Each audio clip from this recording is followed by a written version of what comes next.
In this lesson, we're going to complete our look at the first Amazon client against the e-commerce service. You're looking at the working file called Amazon 1 Code 2. Let me review quickly how we got here. We sent a GET request to the Amazon e-commerce service, and in particular, this request was for what Amazon calls an item lookup operation. So Amazon maintains numeric codes for all of the items at its e-commerce site. We sent the code for a particular item. It happens to be a Harry Potter book. That was a successful GET request. What we got back in response was an XML document, and you're looking at a fragment here next to the cursor. What we need to extract from this document as proof of concept is the author, who is Rowling. Now, to the right, what you see is a depiction of the subtree in the DOM representation of this document. So we're going to parse the document to generate a tree. In that subtree, there's going to be an author node, and under that author node, there's going to be a text node that contains Rowling's name. So the idea is the code needs to find that text node and extract the name. So here's the relevant code. It's in the RESTful Amazon class, and the method name is getAuthor. The string argument, the XML document, is the entire XML document, the fragment of which you see above.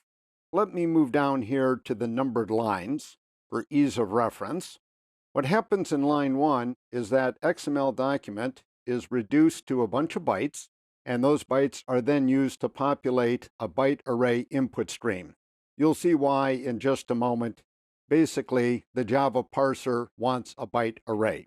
Down here at line 2, we build the parser, so I'm calling it builder because in effect, this is the object that's going to build the DOM representation, the tree. The actual parse occurs at line 3. It returns a pointer to the root of that tree, in effect, a pointer to the item lookup response. The work now begins in earnest. So at line 4, we use the parser to get a list of all of the author elements in that tree. In this particular case, there's only one author, but of course there could be arbitrarily many. So we get back a list, in this case, a list with just a single item in it. At line 5, we're going to iterate across that list. Again, this is going to be fast since there's only one item in it. And in the nested loop, the for int j loop, we're basically iterating over the children nodes of the author. And what we're looking for is a text node. There might actually be several of these because the author's name might be so long that it can't fit into a single text node.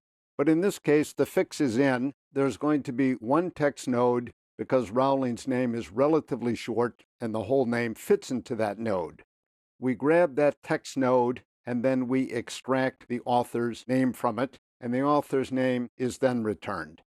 Now you can see this code is not terribly long, but it is a little bit grimy. It's a little bit technical, and in order to write it and to get it to work, you'd have to have a fairly good sense of how the XML document is structured, of how the Java parse of the document works, and so forth. So it's technical code, if not particularly long code. It does manage, of course, to extract the author's name in the end, and that's the proof of concept that we wanted to establish.